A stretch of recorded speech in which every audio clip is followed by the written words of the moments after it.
chaire d'histoire des religions de l'Université de Genève a été créée dans un moment qui est un moment important de l'histoire de la Genève du XIXe siècle.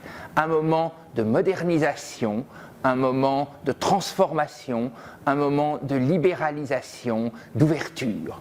En 1872, la nouvelle loi sur l'enseignement a conduit à la création d'une université moderne qui devait prendre la place de la vieille académie fondée à l'époque de Calvin. C'est dans ce contexte qu'il est apparu pertinent de créer une chaire dédiée à l'étude des questions religieuses, mais à une approche scientifique des questions religieuses. La chaire genevoise d'histoire des religions est la première en Europe. Et à la fin du XIXe siècle, ça veut dire la première au monde.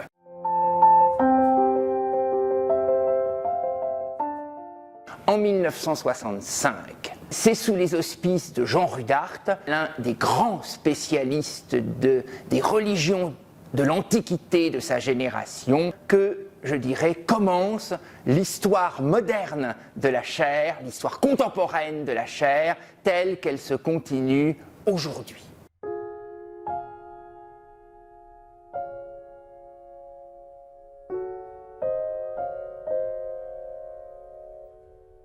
L'approche que nous proposons est une approche qui met la comparaison au cœur tant de la recherche que de l'enseignement. Comparer, c'est mettre en perspective de telle façon que des choses qui ne semblent ne rien avoir ensemble s'éclairent mutuellement. On apprend beaucoup sur les religions de l'Antiquité en les regardant depuis l'Afrique subsaharienne d'hier ou quelquefois même d'aujourd'hui. Nous pouvons mettre à distance et nous mettant à distance, nous regarder comme avec cette part de curiosité, d'étonnement qui nous rend étranges à nous-mêmes et nous oblige à nous repenser en profondeur.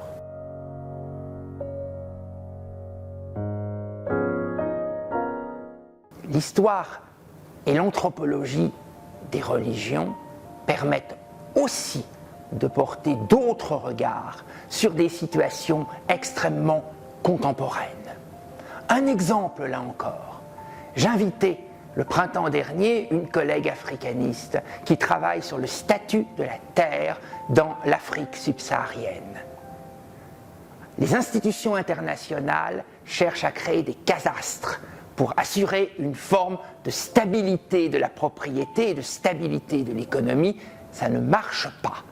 Et ça ne marche pas pour des raisons que je dirais anthropologiques. La terre, dans ces cultures-là, est inappropriable. Elle est une instance non humaine sur laquelle les humains n'ont pas de prise. La gestion de la terre est faite par un maître de la terre. Le maître de la terre est celui qui dit « tu peux t'asseoir là », c'est-à-dire disposer d'une parcelle pour habiter, pour cultiver. Mais parcelle, le terme que j'ai utilisé, c'est un mauvais mot, parce qu'on ne délimite pas la terre.